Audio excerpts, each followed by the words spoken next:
Thank you. With the emergence of populist figures such as Dr. Trump, Nigel Farage, others in the Netherlands and in France, how do you think mainstream parties should react to this new threat, if that's what it is? I'm somewhat concerned about nationalism, the rise of nationalism around the world, and I suspect that's because we as politicians are not sought to engage necessarily very well or take notice of what the electorate has been saying. Yes. And indeed, an example of that are the equivalent of, I would argue, Donald Trump being elected here was the result of the Brexit vote as well. So one of the things that I will be doing over the next couple of months is doing a series of public consultation exercises in Devonport and in Efford and up in Peveril as well, to really just understand as to what was the motivation and what people here in Plymouth want to feel that they want to see happen. I'm sorry to interject, but do you think that said mainstream politicians, mainstream parties, are sometimes a little blind to what the man in the street is really agitating about and is concerning to them? I think that is an issue, and I think we are perceived to be slightly out of touch with what those people want to do. But if you run a marginal seat, which like I do, I got elected in the first place with the lowest percentage share of the Conservative vote in the whole country in 2010, and I just about hang on in 2015, though I have to say Paddy Power had me at 4 to 1 against, so I put £5 myself and they gave me a voucher for £20, so I'm keeping that.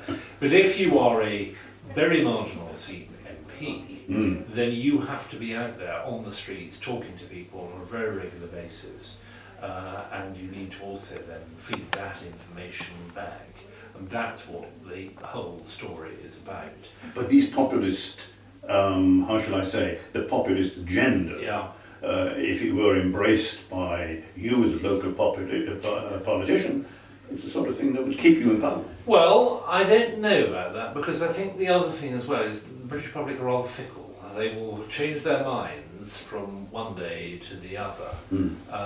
And I do think you have to take into account, I mean, I think what Theresa May has sought to try and talk about is how we can reach out to people across the political divide a bit. Yes. And I think what hasn't helped, if I'm honest with you, here in Britain, is that we do have a rather weak Labour Party at the moment. And so therefore, in a sense of frustration, people have felt, and that they feel very frustrated that they haven't been able to get their messages across to us.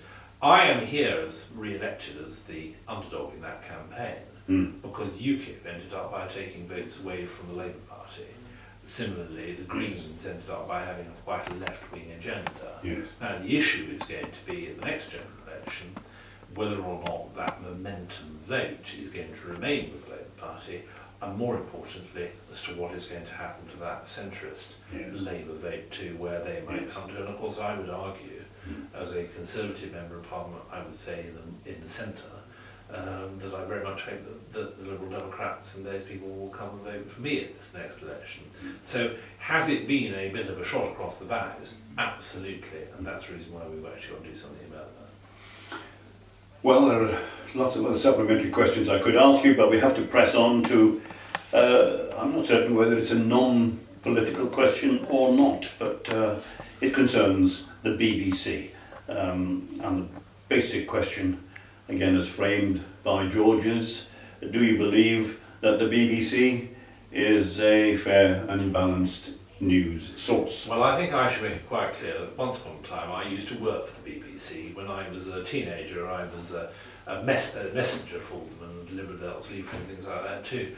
And I think in the main we respect what the BBC ends up by covering. Now, there are some times when people feel that they're a bit biased either one way or the other. I've always thought to myself that if the BBC doesn't produce balanced views, then frankly it gets attacked.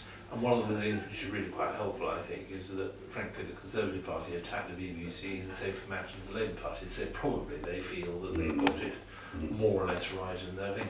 But they are a very well informed organisation, and I think that's important.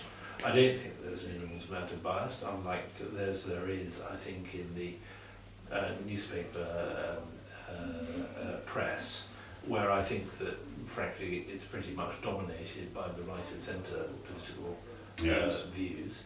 And I think that is important. And I'm a great fan of the BBC, and I think they not only cover brilliant sports coverage, but secondly, I'm very, very impressed by how they cover drama and stuff like that too. So I think it's a wonderful organisation, and I would be somewhat loath to see it disappear or privatisation. But one of the things that is going to have to happen within the BBC is their move on issues like technology. And there has been obviously the whole issue of the iPlayer and as to how that operates. But I think this is one of the big challenges that the BBC have got to actually do and actually deliver. Now, previous Director Generals have, I was going to say, almost admitted that there is a left-leaning liberal bias within the BBC, but possibly because of the composition of its staff, young people, a very young organisation. They are a public sector organisation. Yes. And one of the things that Mrs Thatcher did when she did the various reforms to the Broadcasting Acts in the early 1990s, Yes. and John Major did actually, in all fairness, they ended up by making sure that the BBC was a platform that had got to make much greater use of private sector production companies too. Yes. And I think that that was the right thing to go and do. When I'm always interested when I switch on the television and I see that this has been a production which is being produced by some private for the production BBC. For the BBC as Yes. well, so it becomes an enabler. Yes. But I wouldn't want to see the end of Question Time. I wouldn't want to see the end of the 10 o'clock news, or for that matter Spotlight, which I think is a really good programme. You don't think it's all pervasive in that it really is in a position to mould public opinion to its own views, and not only that, it seems to carry out a lot of in-depth investigations, Well, I think which a lot of news outputs, I mean Sky and people like this, they don't do that. no. But because it is a public sector operation, that it is able to do those very demanding and insightful reports. And I think it will be a very sad day if that were to disappear. And indeed, the one thing which I don't want, because I'm acutely aware at some stage the Conservative Party, unfortunately, will lose an election, I don't want to end up by us having media which doesn't end up by doing that insightful probing and everything like that too. It's really important that continues, in my opinion, to happen. I think we bring it to a close, and it remains for me to say what I said at the beginning. Thank you so much. Yeah. I understand there are many demands on your time, so I have to say I always try very hard to, if students come to me and ask me to do something, yes. I always try and actually accommodate them. Indeed, I have a number of students who come and work for me, and all my team in the back room there, they've all been through Plymouth University bar one. Right. And I think that it's a brilliantly good activity that the university students should actually be involved in questioning what politicians are up to, Yes. and holding us to account. Well, I hope George's fellow students will look at this documentary with approval and with interest. Thank you very much. Any closing statements from either of you? No, thank you. I think You've just heard it.